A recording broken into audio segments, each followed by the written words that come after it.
В давние времена, когда о медицине знали не так много, когда лекарю за врачебную ошибку могли отсечь руку, для сохранения и восстановления здоровья использовали массаж. Первое упоминание об этом чудо-средстве появилось в Китае еще за 3000 лет до Рождества Христова.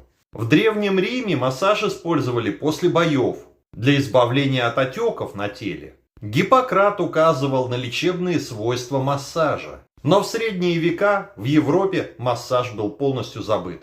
Такую технику восстановления организма считали языческой и происками дьявола. Во времена инквизиции любое прикосновение к обнаженному телу считалось преступлением перед церковью и строжайше наказывалось.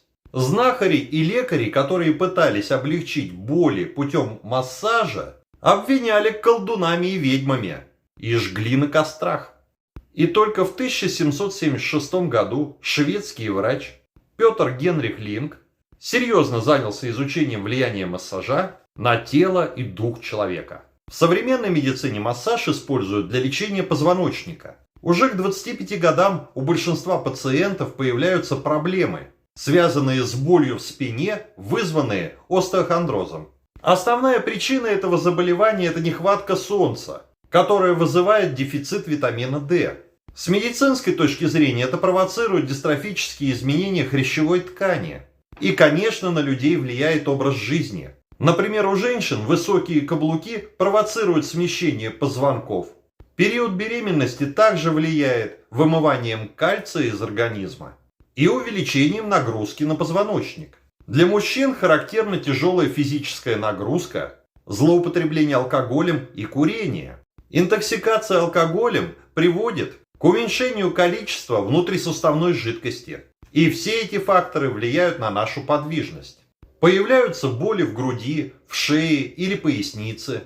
Немеют конечности, появляется звон и шум в ушах, головокружение, головные боли, хруст в шее и скачки давления. Именно здесь на помощь вам придет массаж. А для того, чтобы эффект от массажа не был временным и шло эффективное восстановление хрящевых тканей, необходимо использовать ультрафиолет типа В. Это излучение эффективно прогреет вас перед сеансом массажа или по окончании его, позволит компенсировать дефицит витамина D и восстановит плотность и крепость костей, одновременно подняв ваш иммунитет. Для такой гелиотерапии необходимо использовать специальное оборудование. И это Риччо Моретти.